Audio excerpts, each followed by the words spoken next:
សូមគោរពជំរាបសួរសុខសន្តិការពុកម៉ែបងប្អូនទាំងអស់គ្នាថ្ងៃនេះវីដេអូរបស់នាងខ្ញុំចង់នាំអារម្មណ៍បងប្អូនទាំងអស់គ្នាបេះផ្កាក្រសាំងដើម្បីស្លកកោអញ្ចឹងជាថាបងប្អូនទាំងអស់គ្នាប្រកាសជាបានស្គាល់ច្បាស់ហើយនៅសម្លកកោផ្កាក្រសាំងរបស់ខ្មែរយើង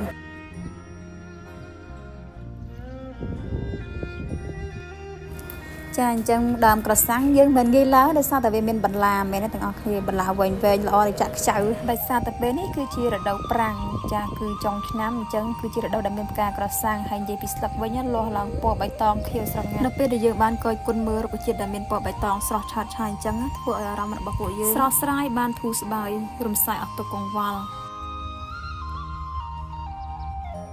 អញ្ចឹងផ្កាក្រសាំងវាជាផ្កាដែលមានលក្ខណៈជាក្រញ៉ុំ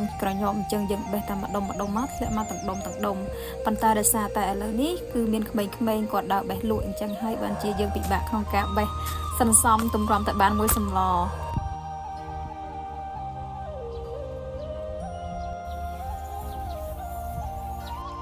ដោយសារតែផ្ទះរបស់នាងខ្ញុំមានសមាជិកតិចអញ្ចឹងហើយប៉ុន្តែនេះគឺល្មមមកស្លហើយបើនិយាយពីក្លិនវិញគឺមានក្លិនក្រអូបស្រស់ស្រាយបែបផ្កាព្រៃម្យ៉ាង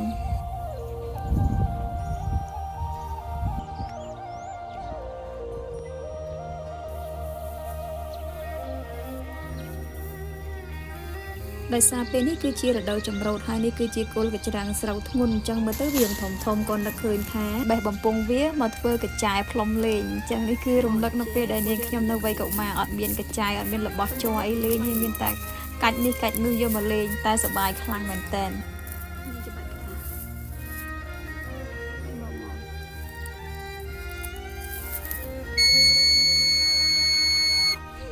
ជាថាក្មេងសម័យមុនណាប្រកាសជាស្គាល់ហើយនៅគ្រឿងលេងទាំងអស់នេះ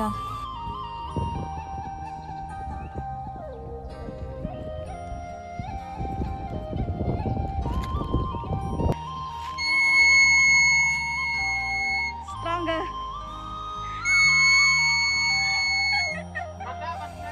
ឆ្លៀតបានកាត់គល់ស្លឹកគ្រៃមួយនៅផ្ទះលេងឥឡូវបានមកដល់ផ្ទះហើយក៏ចាប់ផ្ដើមលាមើលតើមានតង្កូវឬក៏មានសត្វល្អិតតូចៗអញ្ចឹងណាមើលម្ដងមួយបន្ទាប់មកលាងទឹកឲ្យស្អាតហើយយើងដាំទឹកឲ្យពុះដើម្បីស្រុះវាស្រស់រយៈពេលតែមួយផ្លែតបានហើយដើម្បីកុំឲ្យវាមានក្លិនក្រពុលខ្លាំងពេកហើយបន្ទាប់មកយើងចាក់វាចេញយកទៅត្រាំក្នុងទឹកត្រជាក់ស្អាត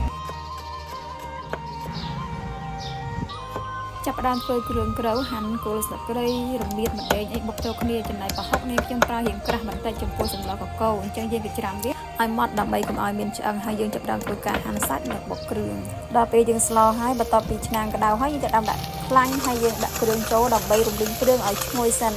ទើបយើងដាក់សាច់ជ្រូកចូលបន្ទាប់ពីមើលទៅឃើញសាច់ជ្រូកចូលគ្រឿងល្អហើយចាប់ផ្ដើមដាក់ស្ករដាក់ទឹកត្រីបន្តិចហើយយើងដាក់ទឹកចូលឲ្យពុះទឹកមកល្មមជាមួយនឹងសម្លរបស់យើងឃើញថាទឹកពុះហើយយើងចាប់ដើមបងបន្លែរបស់ពួកយើងចូលហើយទុកឲ្យពុះសិនទើបយើងដាក់អង្ករលីងចូលជាចុងក្រោយហើយស្រេចយើងមើលតើខាប់ល្មមឬក៏អត់ចាឆ្អិនរួចហើយភ្លក់មើលសាប្រៃផ្អែមអីតាមចំណង់ចំណូលចិត្តរបស់ពួកយើងល្មមសមរសជាតិរបស់ខ្ញុំហើយតោះបងប្អូនទាំងអស់គ្នាញ៉ាំអាហារថ្ងៃត្រង់ជាមួយនឹងខ្ញុំនិយាយពីរសជាតិវិញគឺឈ្ងុយឆ្ងាញ់ធំក្លិនក្អូបផ្កាស្រទន់អញ្ចឹងហើយនឹងឈ្ងុយអង្ករលីងចូលជាមួយនឹងគ្នានៅសម្លបែបប្រហុកខ្មែរអញ្ចឹងនិយាយពីឆ្ងាញ់ដាក់បាយយកវីដេអូរបស់នាងខ្ញុំក៏ដល់ពេលបញ្ចប់ហើយអរគុណបងប្អូនយ៉ាងខ្លាំងក្នុងការចំណាយពេលវេលាដ៏មានតម្លៃហើយជូនពរបងប្អូនទាំងអស់គ្នានៅឆ្នាំថ្មីនេះមានសុខភាពល្អរកទទួលទានមានបានជួបគ្នានៅវីដេអូក្រោយកុំភ្លេចជួយ Subscribe YouTube របស់នាងខ្ញុំម្នាក់មួយផងណាអរគុណ